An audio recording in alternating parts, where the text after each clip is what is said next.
नौमुंतखब अमरीकी सदर Donald Trump को हश मनी केस में सज़ा 10 जनवरी को सुनाई जाएगी। सज़ा के बावजूद ट्रंप को जेल ना होने का इम्कान है। जज हुआन मर्चेंट ने तहरीरी फैसले में केस में सज़ा सुनाए जाने को लाजमी करार दिया। लिखा कि इस मामले को मंतकी अंजाम तक पहुँचाना इंसाफ के मफाद में है। तहरीरी फैसले में लिखा कि वो डोनाल्ड ट्रंप को गैर मशरूत रिहाई देंगे जिसमें सज़ा सुनाई जाती है, लेकिन कैद नहीं, जुर्माना या कोई पाबंदी नहीं लगती।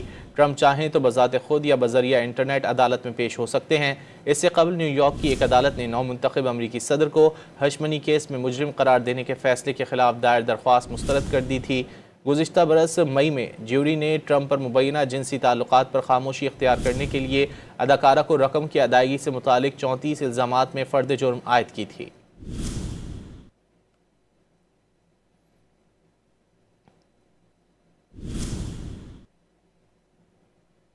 जज हुआन मर्चेंट ने तहरीरी फैसले में केस में सज़ा सुनाए जाने को लाजमी करार दिया। लिखा कि इस मामले को मंतकी अंजाम तक पहुँचाना इंसाफ के मफाद में है।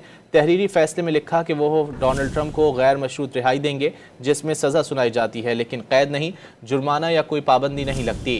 ट्रंप चाहें तो बज़ात खुद या बज़रिया इंटरनेट अदालत में पेश हो सकते हैं। इससे कबल न्यूयॉर्क की एक अदालत ने नौमुंतखब अमरीकी सदर को हशमनी केस में मुजरिम करार देने के फैसले के खिलाफ दायर दरख्वास्त मुस्तरद कर दी थी। गुज़िश्ता बरस मई में ज्यूरी ने ट्रंप पर मुबैना जिनसी ताल्लुकात पर खामोशी इख्तियार करने के लिए अदाकारा को रकम की अदायगी से मुतालिक 34 इल्ज़ामात में फ़र्द जुर्म आयद की थी।